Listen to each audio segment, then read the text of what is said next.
So, good afternoon, folks. I guess it's good morning if you're in Pacific time, and it's good evening if you're in the Middle East. And we know people have joined us from Europe and Middle East, and certainly US and in Canada. So, good afternoon, good evening.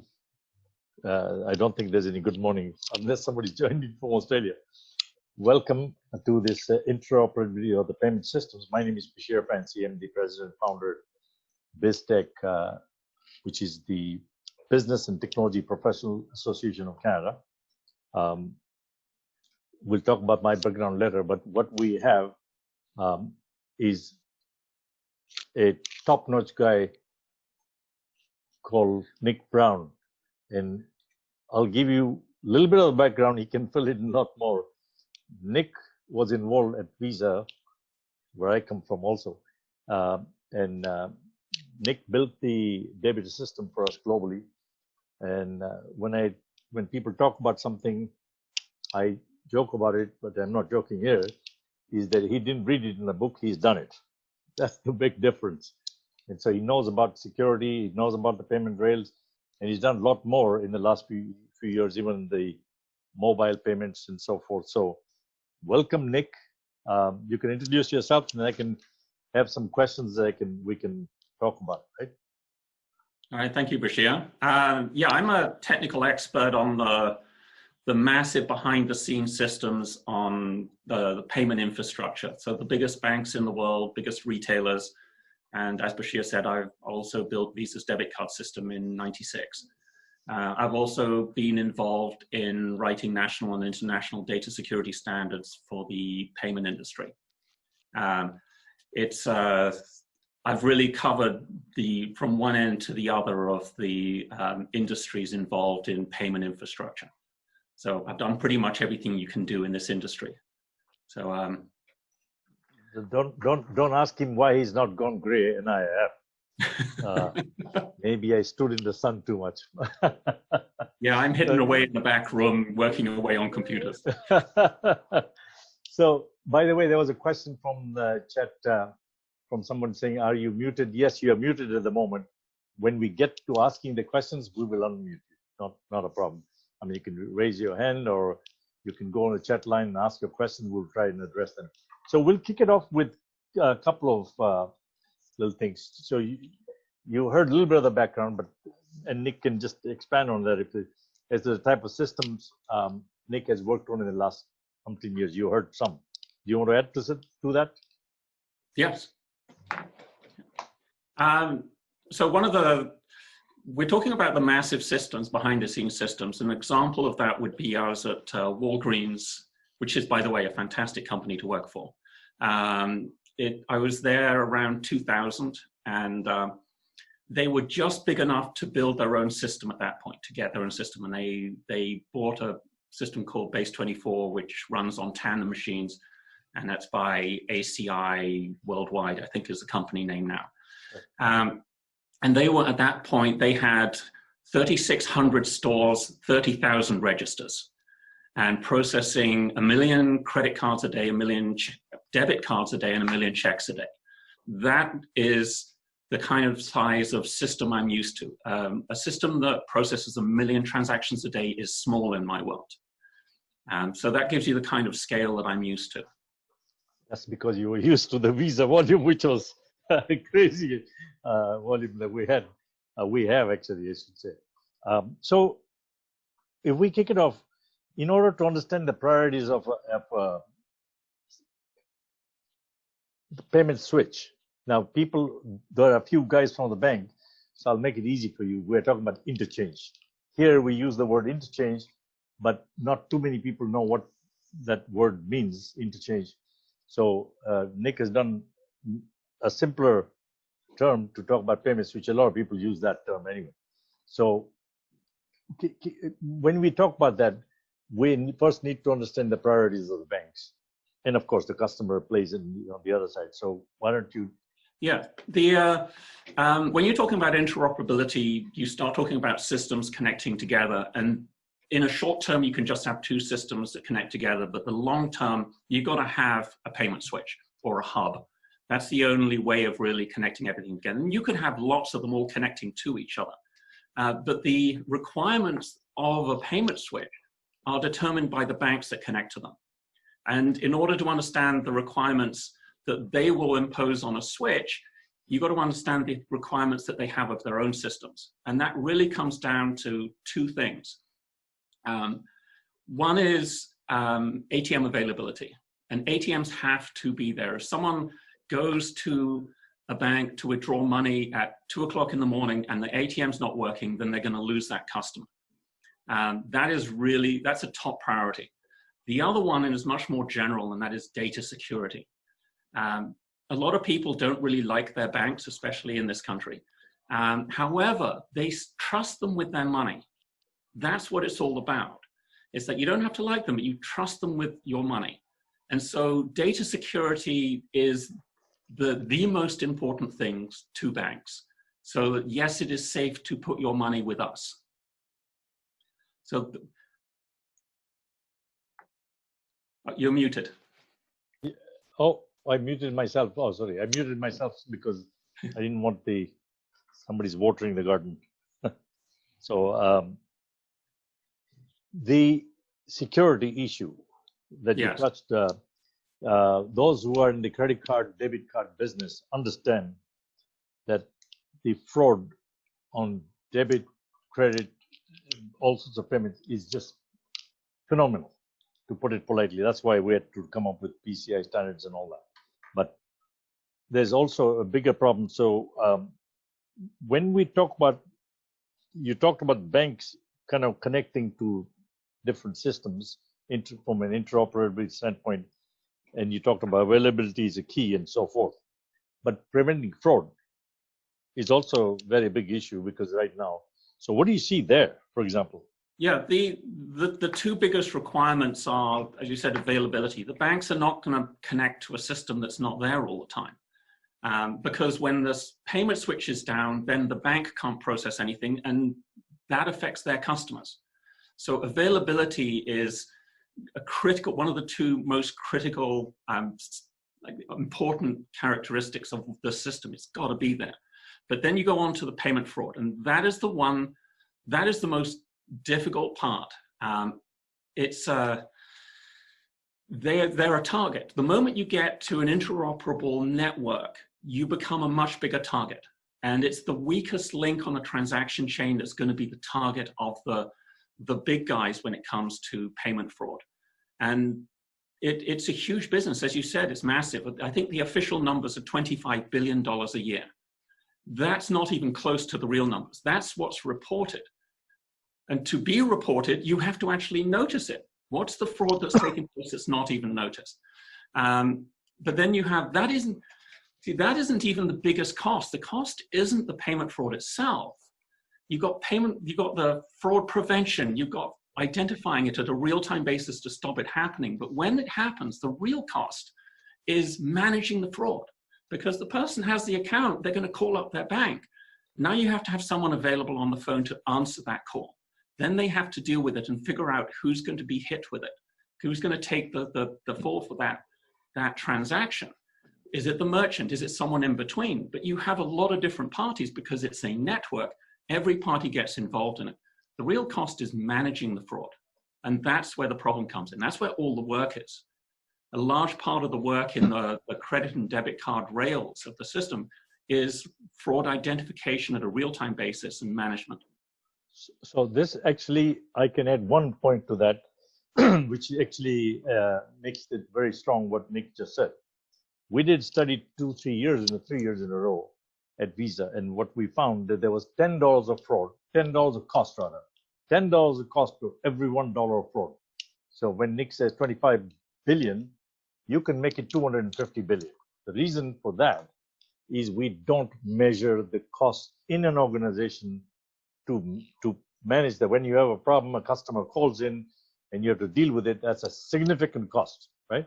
So you're quite right. So it's under reported in a very, very big way, because in business we go by numbers of last year and then plus minus inflation. We have a new budget, so we don't look at those numbers of the cost because they're in different budgets, right?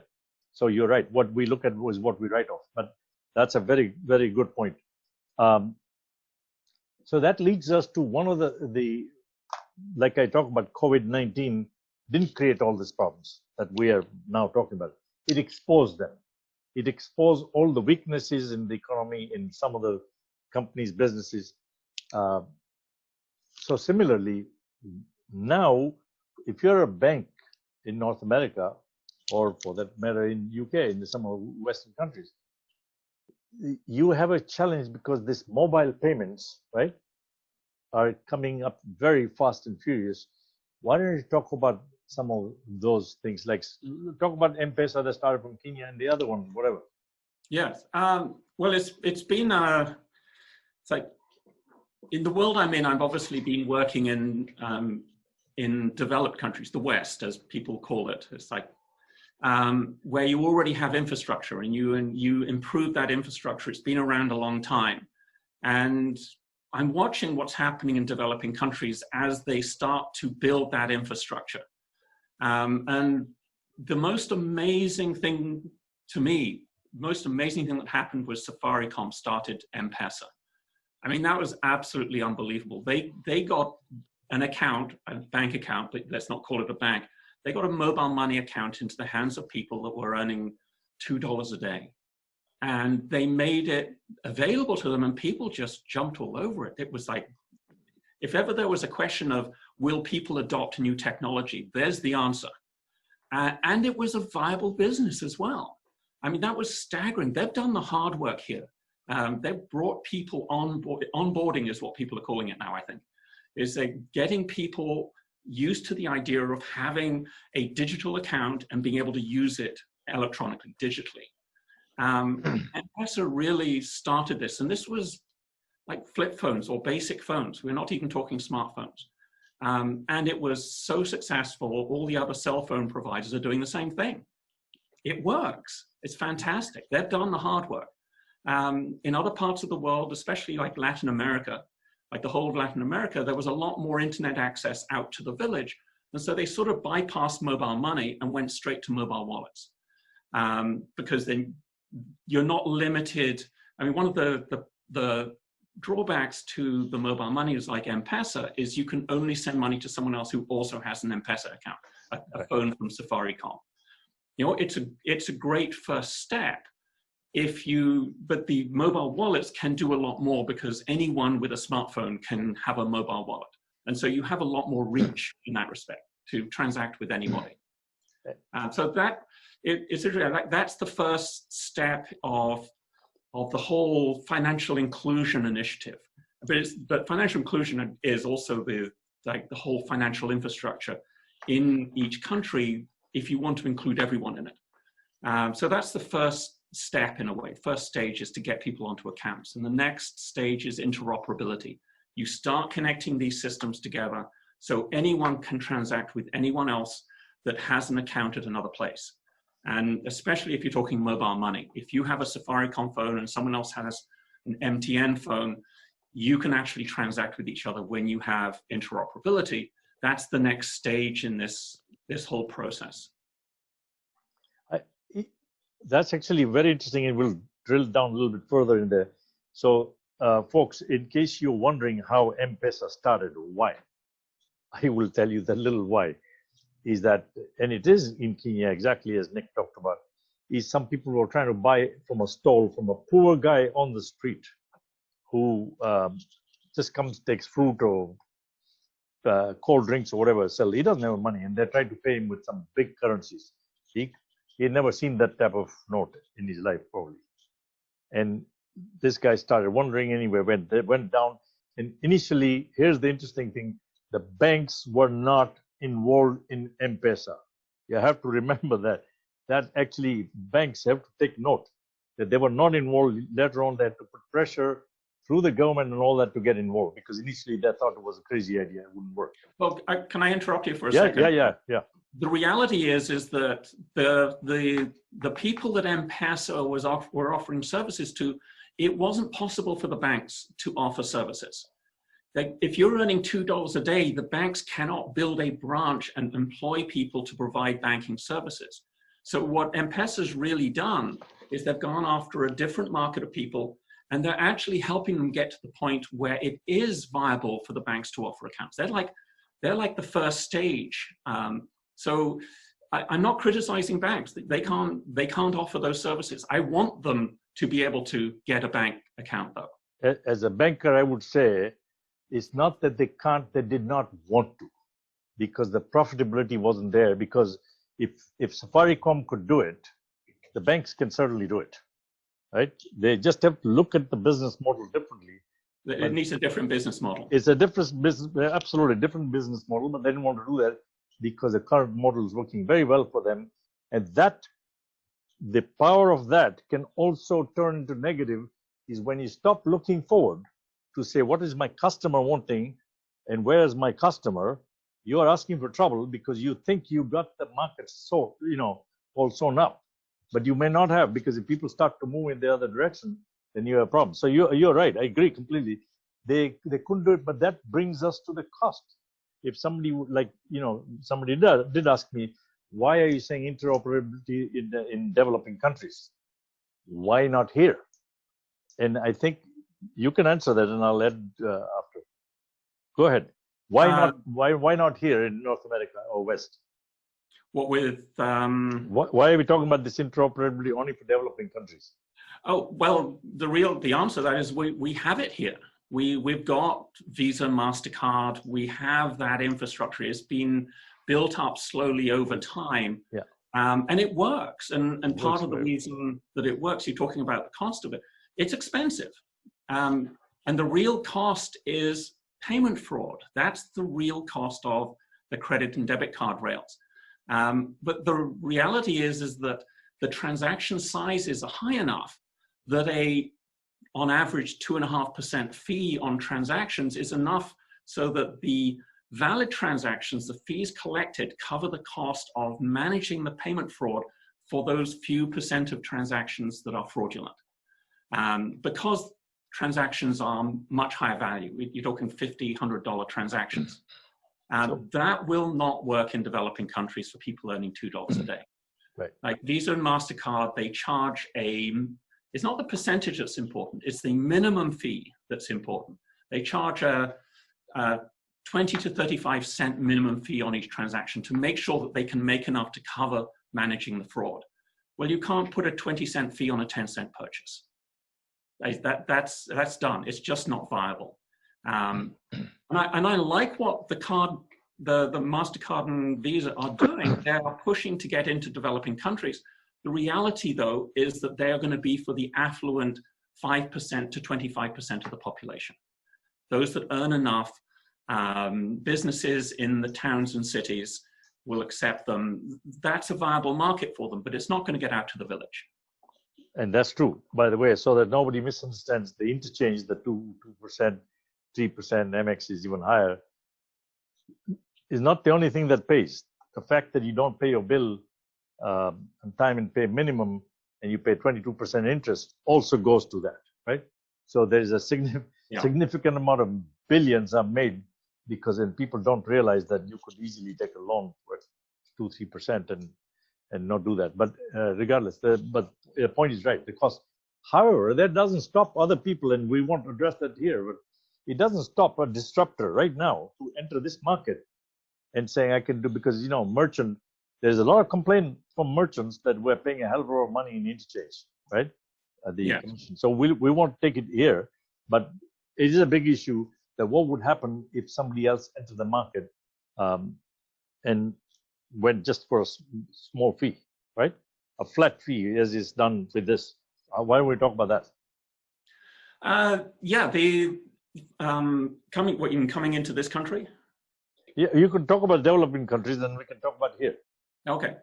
The idea is to get the fees down, and flat fees can work as well. If you have flat fees, then it becomes one of how small of a transaction is it worthwhile me doing to be charged that amount, because I'm going to lose this every time I do that. Right. But you are getting these systems. I mean, that's built into mobile money and mobile wallets, as there's a fee for each transaction. Right. And generally those are fairly reasonable because it doesn't actually cost much for them to do those transactions because they're closed systems. And so it's an internal accounting transfer from one account to another. Again, it's interoperability changes the game. You're now dealing with at least 3 different players. I mean, an example, if you do a credit card transaction here, then it goes through the merchant's bank, let's say, then it goes through maybe 2 or 3 payment switches before it gets to the issuer. The issuer authorizes the transaction, and then the response goes back. And by the way, that happens in less than a second, which is really impressive. And it was less than a second when I started in the industry in the 80s, and that was really impressive then. It was worldwide. These are really impressive systems. It works really well. But you're going through all these different systems, and each system, they have to get paid to do that. And so you're adding to the risk of it because all of these systems are going to be attacked. And you're also adding to the cost of it. Interoperability is a risky, challenging step to take. It's the benefits, though, are massive as well. So if you can find a way of doing that safely, then you get all the rewards out of it. No, that's true. And what about North America? North America is, there can be plenty of better ways that come along, but the thing is most people are used to using cards and they don't notice the fees on it. The merchant pays the fees. Correct. And the merchant's already got that built into it. So there's got to be a reason to switch. There's going to have to be a huge reason for people to switch here in the US to a different method. In other words, the current method has to be really bad, or the new method has to be dramatically better in order for it to happen. The thing in a lot of developing countries is that the current method is cash.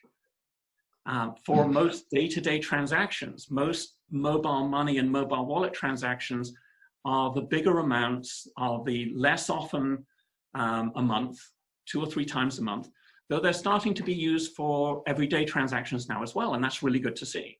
So it's becoming more of an everyday transaction, which means why have cash anymore? And that's a real goal. If we can get rid of physical cash out in the village, as I like to put it, like the most difficult place to have solutions is in the village in the middle of nowhere. If you can eliminate the need for physical cash, then you've removed one of the barriers that are trapping people in poverty. There are others, but one of them is physical cash. Which is true, and we've seen in Kenya, but there's also a very heavy unbanked population in the United States and here too, but very heavy, right? There are different reasons for that. And the reasons for that here in this country is that if you are not legally here, then you cannot open a bank account. There are requirements that all banks verify that you are who you say you are, and people who are undocumented are afraid to do that for good reason, because they won't get an account and now they're on record somewhere, maybe. So, and that's true, and some may account for it, but not everybody, because when you look at the unbanked population in the United States, if that's the number of illegal people in US, then you have a major problem, because it's a very high number, and they end up taking the social security checks or whatever to Walmart to cash it. That Walmart get a lot of business. They get a big fee on that. Yes, they let it go and do, because they get business. So it's true. But I think the point being that in terms of ease of doing business, for people. So North America, we can talk, but I think if you look at globally and you look at the example that you started with Kenya, with the M-Pesa, right? Yes. It's in very heavy, widespread use, right? Yes. Very heavy. Last year when we were there on vacation, they put it on here, and you can pay right from here. You need an account, absolutely. And it's an easy way to do it. It's a little more secure because of the way the system operates, right? But it's a closed system. It's a closed system. Closed systems are relatively very easy to secure. Yeah, you can't fool around because you'll be out of business. Right? Yeah, if someone breaks into it and they try and take money from one account and put it into another, it's still within M-Pesa. It's within M-Pesa, and they can catch you very fast. They can undo it. undo it very quickly. That's the key thing. That's the key. They That's can right. undo it once they're being told about it. Whereas you have a network, it's gone. Yeah, you may be able to undo it, but it depends on the rules of the network. Absolutely, absolutely. So throw some more light and explain to people when you think there's a confusion, quite a bit of confusion out there between mobile money transfers, right, and mobile wallets, mobile payments. Okay. Why don't you explain that? Then we can talk about it. I don't know whether these are the official definitions, but the way, from my perspective, from the way that I look at it, mobile money is offered through a cell phone provider. It's attached to the phone number, which is actually fantastic because it's an automatic secondary authenticator, because it's from your phone. Okay, and you do a password. You've now got dual authentication, which is the law in the US and many other countries. But one is built into the phone. But you are limited to only transact to others that also are with the same phone provider. Mobile wallets, on the other hand, are a mobile app. Anyone with a smartphone can create a mobile wallet account. And so you are not limited in any way in that respect. Anyone can open an account. It's a lot more, you've got greater reach. It's like, who can you transact with? You've got greater reach. Anyone can open an account, therefore you can transact with anyone. And that's why, especially in Latin America, all these countries have their own mobile wallets, and they are fantastic. They work really, really well. They're easy to secure. Anyone can have an account. It's great. There are problems down the road in this, but that's we can get into that. Right. But the mobile wallets, though, so the mobile money is they offered accounts to people that had a basic phone. They didn't have smartphones. A lot of them still don't have the internet.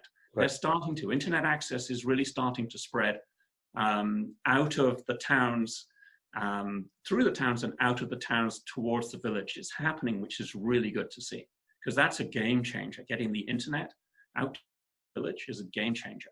And it could well be that streamlining and electronic transactions could be a little bit of a catalyst to speed that up. It'd be nice if it does anyway. Go ahead. Yeah, I was just about to say that there's financial inclusion is a huge initiative that goes hand in hand with building financial infrastructure. The idea of financial infrastructure in a country is that you streamline the flows of money and services across a country. Financial inclusion is really focusing on, we want to get that flow to get out to the poorest people. So they really go hand in hand. There's what does it take to achieve financial inclusion was a question that I was really looking into a few years ago. And there was an excellent report written by a couple of people at the Gates Foundation that really went through what are the stages of financial inclusion. I define them slightly differently, so I'll use mine, but it's a very good report to read. The first one is getting people to actually have an account. And that's what M-Pesa and the mobile and all the other mobile monies and mobile wallets are doing. Like, for the first time, they're having a digital account that they can start transacting with. More than that, they can start saving money safely. That's huge. But that's the first stage. That's the most difficult stage of the lot. And that's been happening over the last decade and more. And it's really now taken off now. Almost everyone either does have an account or can have one if they wanted it. Stage 2 is interoperability. And that's really what we're talking about here, is you start connecting the systems together, connect them to micro lenders as well, bill payments, that kind of thing. But there are 2 more that are relevant as well, because they're important to be aware of. And in fact, I think they should all be combined. And that is, you want to include conventional banks as well. There are a lot of services that conventional banks offer to their account base that you want to integrate with the mobile monies and the mobile wallets. And one of the big ones is for payroll, for big company payroll. If you can do an electronic transfer from a conventional bank account through to, and let's say, someone who has an M-Pesa account, You make that electronic, it's now streamlined that whole flow. But conventional banks have an important role in the future financial infrastructure, and they have a really important part to play in this, and we want to include them in that. And then the last step, which they talk about, which I think has to be considered at the, like now, I am anyway, is to be able to make a purchase viable. And a purchase is a massively more complex transaction than a funds transfer. Definitely. Because of the chargeback. And what Nick's touched very interesting. By the way, one of the things we're going to do is you can see that we're deliberately staying high level here in this discussion. We drill down a little bit is because we want to make sure that we do this in 3 parts, 4 parts if necessary, to then start drilling down on each of, because some of these areas are area by themselves, right?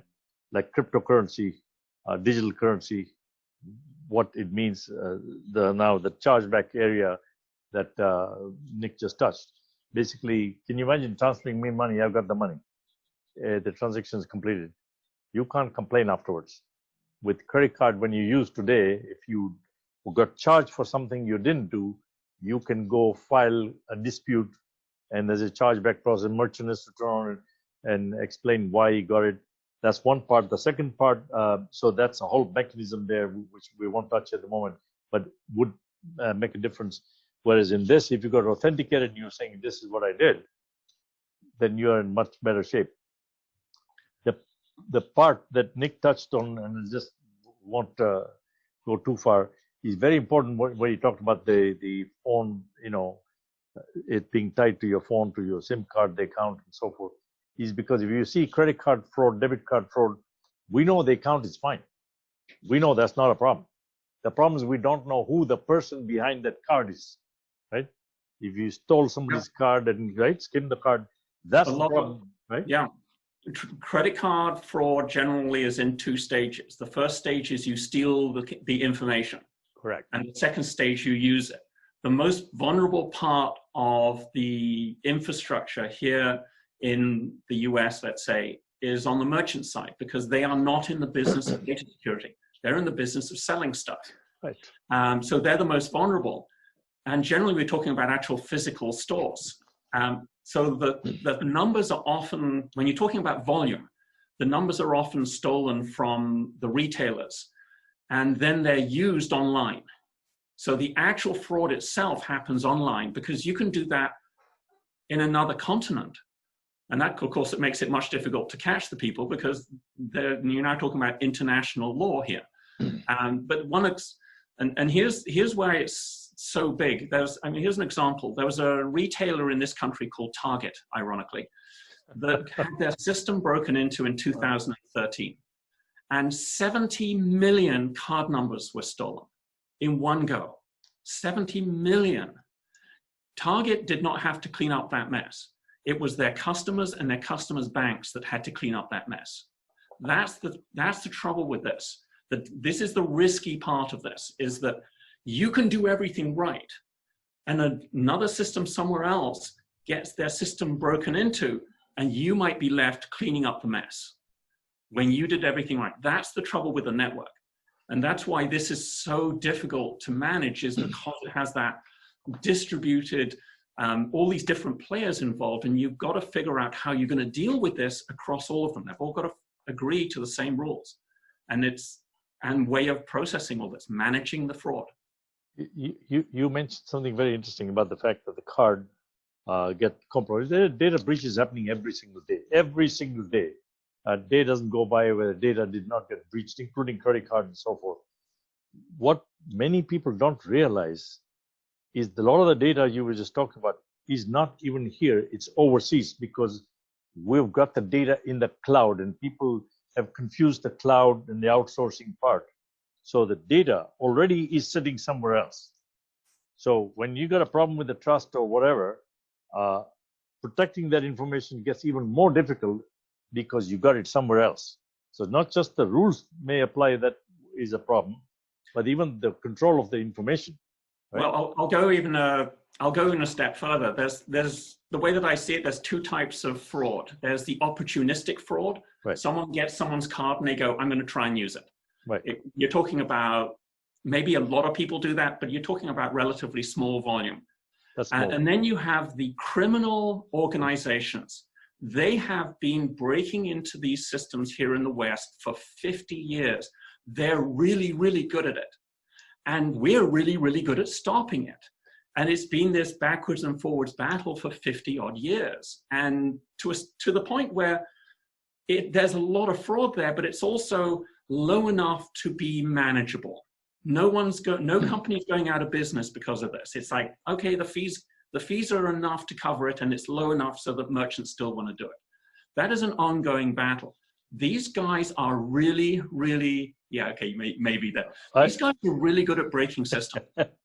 And they've been doing it for a long time. And so when you have, and this is why I want to bring it back to developing countries, when you have these closed systems, like M-Pesa and the mobile wallets, they're closed. That's really fairly easy. It makes them a small target relative to the network, because when you have a network, then the network itself is the target. So they're a relatively small target, and it's relatively easy to secure because everything is internal. You get a network, if you do a huge network and you don't have the level of expertise on preventing fraud, you're going to become a target at some point. And then overnight, this is where the trouble is. Overnight, your system gets broken into when you're big enough, and there is a huge mess that's happened. You don't have time to fix it. You don't have time to prevent it. You go to sleep one night, you wake up in the morning, and 1 million of your customers have had their accounts cleaned out. And here's the question. Yeah. They're all going to phone you up to find out what happened. Do you have enough people employed to answer the phone? That's the real cost. It's not the amount, not the fraud itself. That's the real cost. So that's what I was talking about, the $10 of cost ties into this thing. But there's two parts here that I think what you meant is that we think we are very good at stopping fraud. And my view, having dealt with it, is saying, no, we're not, right? And I'll tell you why. I won't go into detail here. There'll be but it is true. What you're saying is we have said it so many times that we believe that we are very good at stopping fraud. Is not true. A report that came out a few days ago, we posted on the website, 99% of the companies, 99% of the companies in the United Kingdom actually suffered a breach in the last 12 months. I'm not talking about 10 years. 99% in the last 12 months. They were not, kind of hacking the information to find out whose birthday. That too can be very helpful. But they were doing this to grab this information, which many times people readily give away. But that, although their study was in UK, the truth is not. That's not just UK situation. It's everywhere that the information will get hacked. If somebody tells you that they haven't got hacked, means they don't know that they got hacked. That's the only difference. It's not that they didn't get hacked, right? Is most of the people did. But so you're right. I think we're good at certainly doing things. One of the dangers in security and in cybersecurity and fraud is to think that we've reached the end point, because this, like you quite rightly said, the organized crime is really working very hard. Yeah. You're never going to eliminate fraud. Correct. That's exactly it. You find that when there's a hole, you fix it. But the idea is that you reduce the fraud, right, and then set up systems so that when it happens, you know really quickly. To prevent it in the first place. As minimal as possible. It's right. Like managing, but it's really it's a constant thing. If you fix the holes, then you look for ways of how can we tell when fraud is happening. There's a lot of AI being developed in minimizing and identifying fraud. There's some great technology out there that's being developed, but it still happens. I used to joke with the banks that change the name of your fraud management department to fraud prevention. Yeah. Because when you have the mentality of managing it, it doesn't mean you're going to stop anything. You're just managing it after the fact. I am not after the fact guy. I'm saying we stop it from happening in the first place. Now you're right. We won't be able to stop everything. So you continue to do, because in the last 12 months, this report that 70% of the people who are actually in security in corporate world have crossed over to the other side, the wrong side, right? Because it's very lucrative, 70%, right? Now that doesn't mean they quit their jobs. They're still in those same jobs. Oh, that's even worse. Yeah, but this was the organized crime have been working for a long time, right? They had placed people in whatever.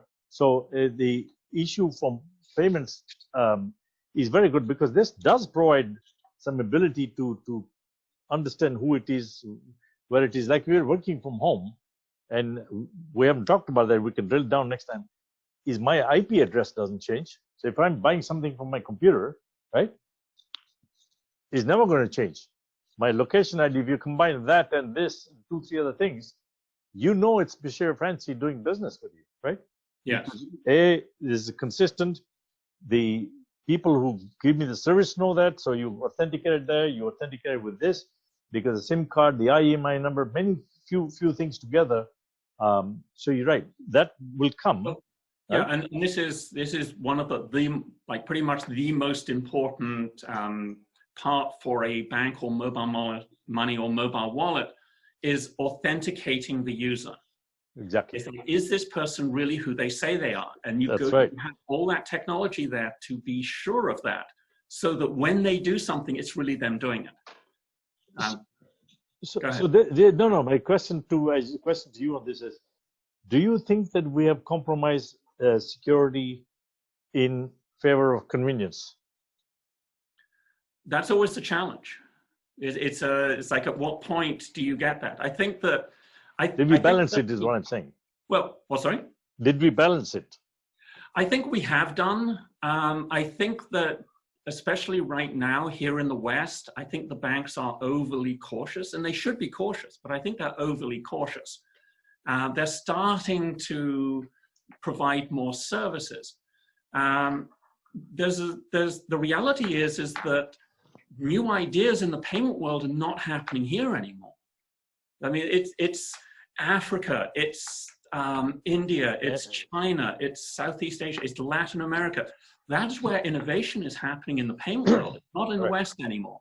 And we're going to be the followers soon in this area. And okay, that's the way it is, and that's the way it is. But good for the rest of the world for really like picking up the baton here and running with it. This exciting.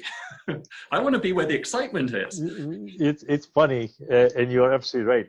When we titled it "In Developing Countries," yes, you saw my note. The reason I said that is because the truth is that the two, but the two projects I can talk about that I was involved with heavily in the last few years. One is in South America, one is in the Middle East around mobile payments, right? Yeah. And I can tell you the way they've taken it forward in some places, right? And in Kenya itself, is superior to some of the things we're doing, right? Right. I'm not comparing Visa and all that, because Visa got developed over too many years and have got all the infrastructure. But I'm talking about mobile payments, right? Mobile wallets, and where they've gone and type of security they're putting in there. Do you not think that actually holds a big threat for the banks here? I'm not sure about that. I mean, people have to have a reason to switch. The thing that I would say would be, like, you're in developing countries, they're all trying these new things, and that's great. Part of an important part of that whole initiative and movement is to know when to ignore what's happened in the West and when to listen to what's happening. Like, when is it that, what do you need to learn from that? And that's really, like, everything that I'm about is interoperability. Learn from us. You're walking into a minefield here and you've got no idea what you're walking into. I do. It's like, take those lessons. Yes, do things differently. Mobile money, mobile wallets, do things differently. Be creative. Interoperability, learn from us. It's a very dangerous game. It is. So here's just to take it a step further. In North America, in the West generally, if you use your credit card and you say, I didn't do this transaction, even if it's your card and somebody else used it. There used to be a term called friendly fraud. There's nothing friendly about it because you gave your card to somebody in the family, or somebody stole your card and used it. The banks generally have been very good in saying, okay, no, you're covered. Your card got compromised. You didn't do anything. You reported to us. That is not going to continue till eternity. That's going to stop. And the reason it'll stop is the cost of that is going up for the banks also heavily, right? Because we can already see the news every now and then that the bank refused to pay for this guy's compromise because they're saying you didn't guard your PIN number, you didn't do that. How did your PIN number get to somebody else? So they're already firing trial balloons. The minute that happens, the incentive for people to use that card because they are protected will change, right? If a merchant in Australia, and I was involved in that heavily in Australia, as you remember, Reserve Bank of Australia said, you know what, Visa, MasterCard, you're not going to be allowed to charge anything. The merchant, if somebody gives you a credit card, you charge them a fee on top, right? So what would happen if you went to some store and there were, without trying to identify any particular people, but if you went to buy a computer or parts, they would ask you point blank, are you paying cash? Or if it's credit card, if you're using credit card, I'll charge you 5% extra, right? They are allowed to do that here in the US. Right. It didn't used to be. They're correct. They're allowed to do that, but then what happens is a person, if somebody's earning, $1 million, you won't bother. But somebody who's now tight on money, and that's the situation we've now got into. Remember, these checks that are being handed out by the government are not going to continue. We can't keep printing money. Somebody has to pay for it sometime. Mm-hmm. So what happens is, in that situation, would I not be better to pay, if I have the money, that is, if you don't have the cash, then you're a dangerous customer for the bank also, because you are running your credit up and you won't be able to pay back. But if you have the cash, isn't it cheaper and better for you to pay cash, which is where mobile wallet and mobile payments go, right? Yes. So right? Yeah, I mean, the big banks have been talking for decades about better systems and more secure, and they'll do incremental improvements, but they really don't do more than that. When it changes, and this is going to be a fun part here, when they will really adopt something new, it'll be because they see it working somewhere else. And when they see it working somewhere else, like, for example, Latin America or Africa, then the banks here will start looking at it, taking it seriously and adopting it. So that's really like developing countries are going to be leading the world on this, and America is going to be following. I see that as the likely outcome. But there will still be incremental improvements on this, especially around in the AI area of fraud identification and prevention as real-time for real-time transactions. There is little doubt that we are not in the leadership role that should be, and you're right. Sometimes when you want to follow, there's a such thing called getting too late to the game, right? And things have the rules. We don't make the rules because rules are now being developed by somebody else. And all you got to do is go to another country and look at the phones they're using. And I go and show them my phone. They go, "Oh, that's 3 model. I used to have that 2 years ago," because they're really advanced in what they're getting out there. And that is the catch-up game we are playing. And it is not our ability that's the problem. It's our thinking. It's our culture of always looking for profits, right, at any cost. And then what happens? It gets too late. So this is sorry, go ahead. Yeah. So what you're saying, one of the things you're saying, like, is mobile wallets, are they going to be a threat to the banks here? Absolutely. The reality is in the long run, absolutely they will. And the reason is that they're so easy, they're convenient. They're closed systems, but anyone can have an account. You can safely send money. They don't have purchases. That's like the big drawback. But you can send money to anyone, anywhere in the world. They'll even start incorporating currency exchange, so they'll become global mobile wallets. And the real risk there, I mean, first of all, like, mobile money will have real trouble in surviving that. They've got to do a really good looking mobile app as a front end, and they've also got to do interoperability. Then they can cover it. But the conventional banks, both in this country and abroad, are going to have real problems with the mobile wallets, especially the international mobile wallets. And the reason for that, and we can go into this in another. Yes, that's what I was saying. Yeah, we'll do that. Yeah. The reason for that is that business-to-business transfers are clunky when you talk about international transfers, especially. If you both companies have a mobile wallet account, it's instant. It's really easy. And that's going to drive businesses to take money out of conventional banks and put them into mobile wallets. And now the conventional banks are going to be in trouble because their reserves are going to go down. Correct. And then what leads from there? That's a whole nother story. So it is a whole story, but it also replaces debit. Yes. Because that's exactly what it does, right? Right. So should we go to some of the questions? Yes. Yeah. The questions are popping up here. That's correct. So Guy is asking, synthetic identity fraud with credit card companies as victims, along with the person's identity who was misused to create who was misused to create the synthetic identity. Identity fraud is a whole nother issue that we've got to be aware of. I mean, it's almost like there's two sides to fraud when it comes to this. One is identity thought of creating an account that's not the person's, right, and the other is using someone else's account. Yep. Obviously, my focus is on using someone else's account. You've got to take identity fraud. That's a huge deal because you don't even know anything's happening, and all of a sudden they approach you and say, "You owe us this money," and you're going, "What? I never did that." Now, this is a big deal. It's one that we're dealing here in the West, and I don't know how prevalent it is in developing countries, but it's going to be if it isn't already. Something to take seriously. Right. I think we're going to, Guy, we will drill down. There are 3-4 things that we're taking notes. We're going to drill down a full session because this is a very good question that you asked. That's a huge conversation. And it's a big area. So we will do justice to it.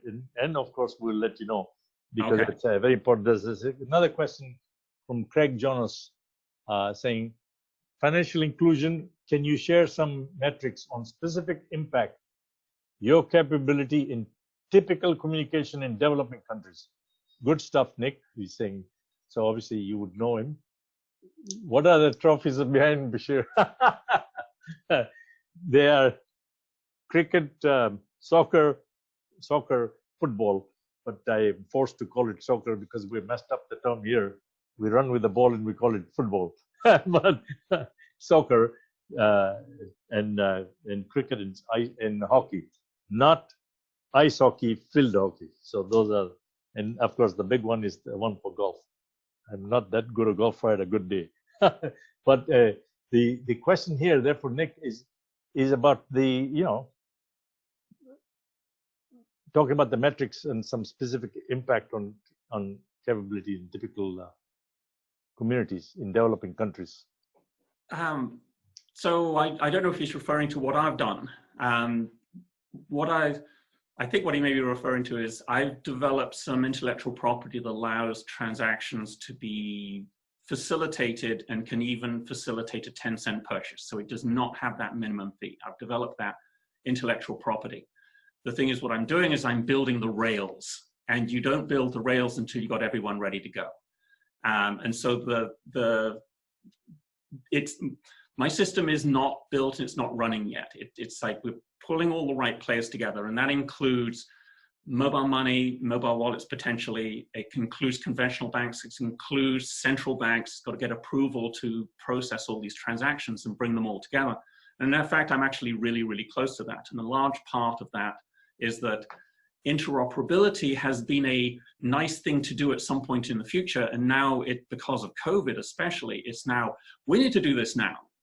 And Mojo Loop, developed by the Gates Foundation, is starting to make some really good inroads in that respect as well. So they are, like, that conversation is a serious one now rather than a nice to do in the future. Mojo Loop, right? By the Yes. way, that's a Swahili word. Moja means one and loop. So I can now see when Nick was talking about what Yes. the intent is to have one loop. There's another question about the Facebook becoming a new type of bank, telcos and Facebook. Oh, I'll right. tell you 2 cents of mine in that, but go ahead. Facebook. Facebook is Facebook. Forget their cryptocurrency Libra. The real story is Calibra, their mobile wallet. They are looking to be a global mobile wallet. They've already tried going into Brazil as doing payments through WhatsApp, and Brazil basically said no. And I think that was a good move to say, no, let's really look through this first before we let you in, because once they're in, it's too late. Right. But they have the potential to be one of maybe 4 to 6 global mobile wallets. And again, this goes back to that other conversation we're talking about. Of what does that mean when you have a global mobile wallet, and the power that that has? How does that affect everything else?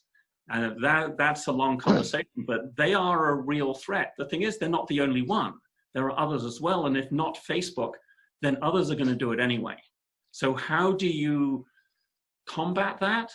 Maybe not the right word. You don't necessarily want to stop them. You just don't want the damage that it causes to happen.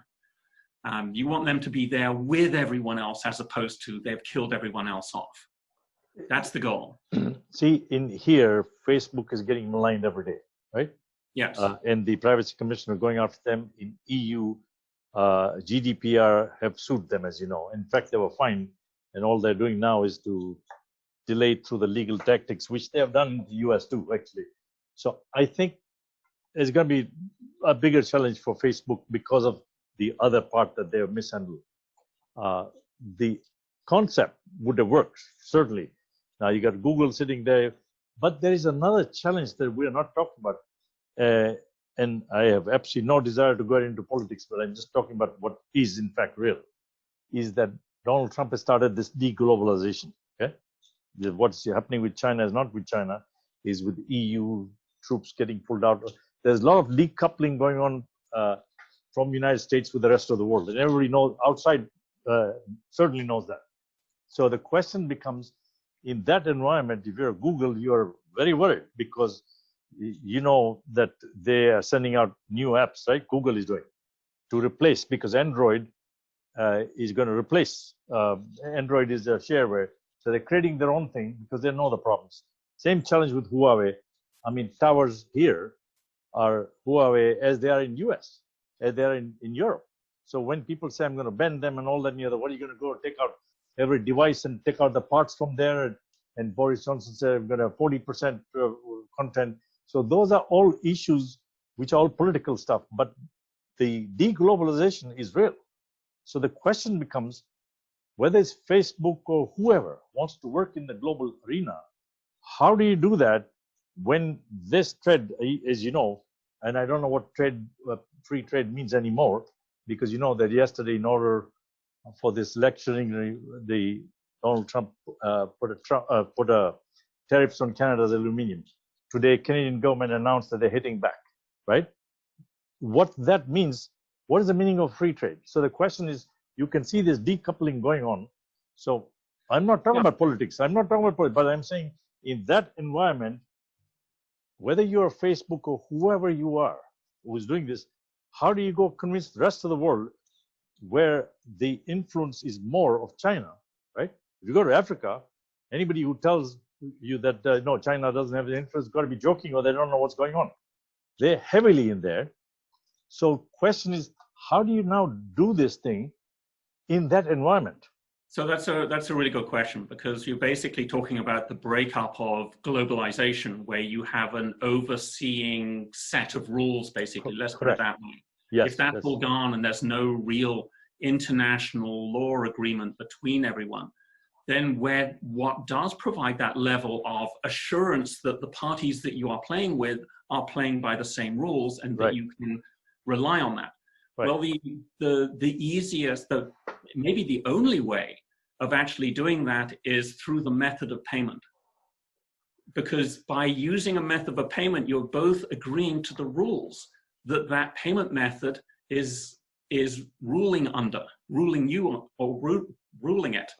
And so that can become the umbrella set of rules of how businesses can transact with each other. That's a possibility. I certainly look at it that way as part of the job. So I buy that, because I think what you're going to see is bilateral agreements start to happen. Okay, between it could be systems, could be countries, right? Where you turn on, have a deal with a country saying, well, no different than Visa did with Cirrus and different networks out there, right? Because our transaction could come, I keep saying our transaction, Visa transaction could come through the MasterCard network and to us, we would hand it over to them and so forth. So the bottom line is that I can see deals like that coming up, right? Where you would look at and that goes to the heart of the interoperability you're talking about, where there's Moja Loop that Gates Foundation, obviously they did it for Africa, but whether that becomes the standard and somebody looks at it, it's almost like beta versus, right? Yeah, so Moja Loop did actually a really good job as an interface, which is you put it into our system and it allows us to talk to another company system to do financial transactions. They did a pretty good job considering they didn't really have a payment expert involved. They got some really good companies and really good people developing it. They ran across a few of the challenges, shall we say, and they dealt with them well. Not all of the challenges, but they came across a few of them and they did a good job. They also are now pushing out what they're calling the Moja Loop Hub, which is the payment switch code, which is, well, let's just say like 5% of the work is building a payment switch. 5% of the work is when everything works. Another 15% is when something goes wrong that can just go wrong. We lose a connection. 80% is when someone's deliberately trying to break it. They haven't even got close to any of those. But I think they did that because it was like, we're building these systems with the intention of everyone talking to each other. And the interface on its own wasn't spurring on that as much as we were hoping it was going to be. But they really did a good job. In fact, we're going to be using the Moja Loop interface to connect to our system. We're not going to use their hub code though. That's a different story, but we'll use their interface code. That's pretty good what they did. You're taking an API type approach where I got my solution, I built an API, allow it to talk to the other guys, correct? Is that what you're talking about? Yes. So one of the differences is that in the huge systems behind the scenes, the connections between company systems is quite often a dedicated line. Right. It's really secure. What I've developed is a system that you can actually transact between systems over the internet, which is way open to being messed with. But I've designed it so that it is as safe as you can be. And I've talked to some other people that you've introduced me to in the security side to make it even more secure. But you're not going to be able to offer services to connecting the mobile money guys together if it's through dedicated lines. It's just not going to happen. No. That's way too expensive. Very expensive, and you're not bringing everybody into it either, right? Yes. You want to open it up to bring everybody, otherwise the economies of scale don't work. So this is actually very interesting. The reason why, and I'm just parking this thing so we do it for the next round. We went 5 minutes over, but it's okay. Is that Huawei is outselling Apple phones. We know that worldwide, right? They are the number one phone. If you really look at and their phones are pretty good. Remember, this is all built on Nortel technology. Nortel is not a Mickey Mouse company. I mean, they have done phenomenal stuff, and they are into everything. So it's their patent that they bought out and used. So the question becomes, if they are using this, and it could be another Huawei tomorrow. Doesn't matter who it is. It could be some politician doesn't like some other country, and they've got their phone. It could be Samsung for all we know, right? Somebody doesn't like them, so. How do you see that? Because if you shut out these guys, you shut out a significant portion of the world, right? And if we're talking about global solution, then how do you deal with this? That is a lot more of a difficult question. And Yes. to be honest, it's in an area where I'm not the expert. I'm an expert at architecting systems and the software side. When you start using hardware, I have half of the conversation, but there's another half that I don't have, and that would be a fun conversation to have. And I deliberately brought it up to park it, and we will talk about it next time, because I think there are some very short-sighted stuff that's happening. Forget the politics. I'm not even talking about politics. From a business standpoint, that can cause all sorts of challenges for the payment world, because the systems we are running, not just cell towers, the switches that are existing in companies here in the out west is equipped with their parts. So when you start to say, cut it out, are you going to throw all the infrastructure out? Not going to happen. So the question is, there is some realistic, because I'm talking about now really going to the trust factor issue around mobile payments, around wallets, around all that. And we don't, as I said, we don't have to answer it here. We can have 2-3 sessions to drill down a lot of different areas. The reason I'm bringing it up is that, are we saying don't trust product A, but trust product B when product B is ours? But hey, we take the information of people and abuse it every single day. We monetize it. I don't have to hide the fact. I'm talking about Facebook, right? That information is being monetized every single day and being abused. So when somebody says, oh, there's a privacy document here, we're going to do this to protect, but they talk about it, some other company, I'm saying, stop.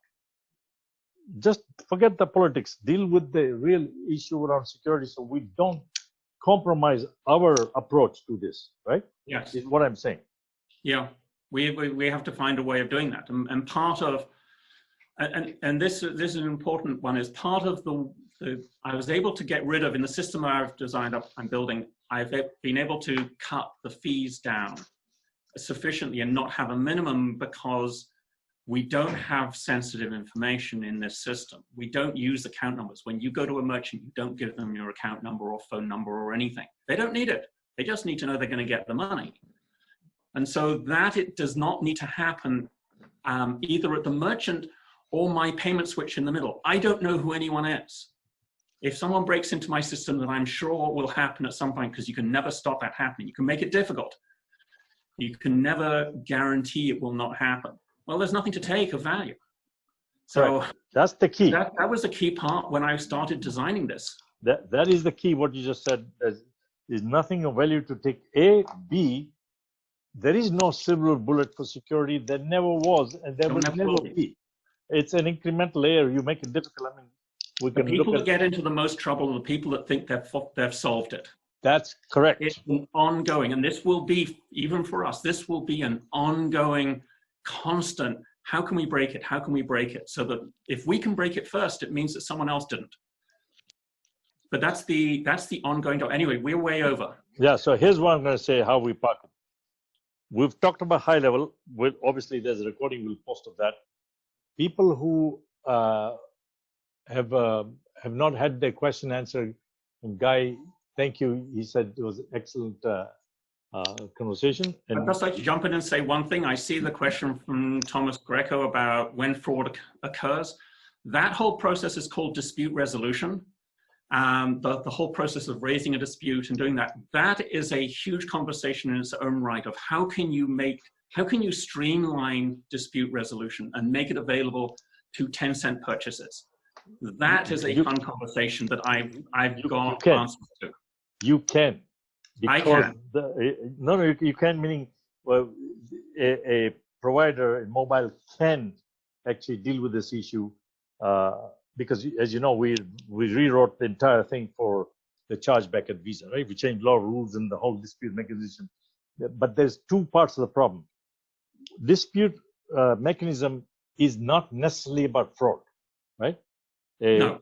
Because there's a dispute mechanism was intended where a person charges you money, but the goods are not supplied, because Visa will not get involved in the fact that you didn't like something, you bought it, and hey, it's not nice, I used it. That's where Visa does not. It's like if you pay for something and service does not get delivered, right?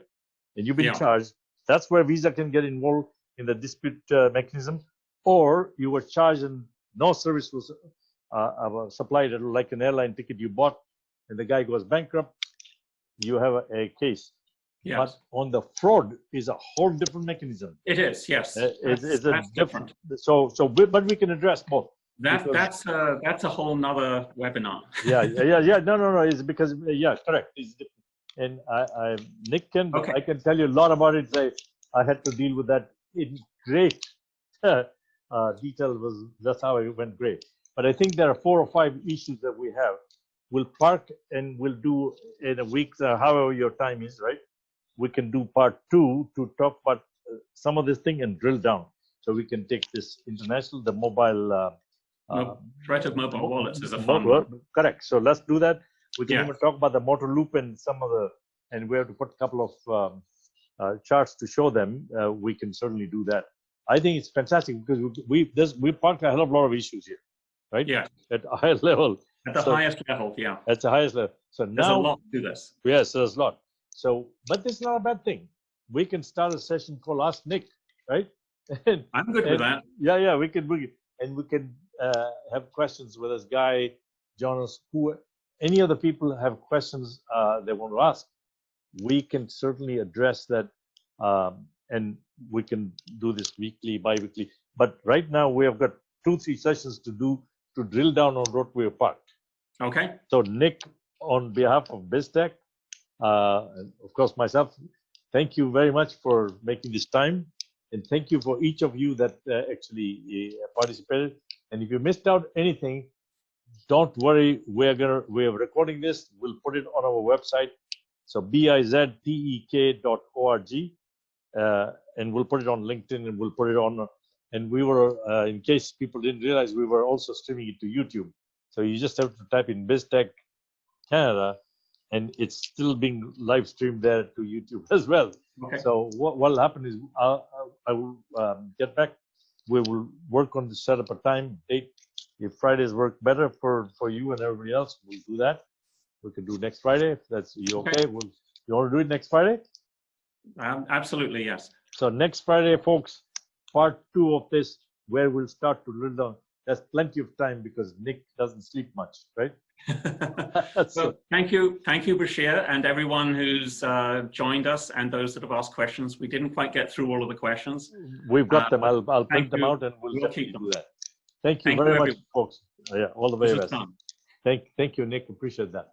All right. So let me just stop the recording here.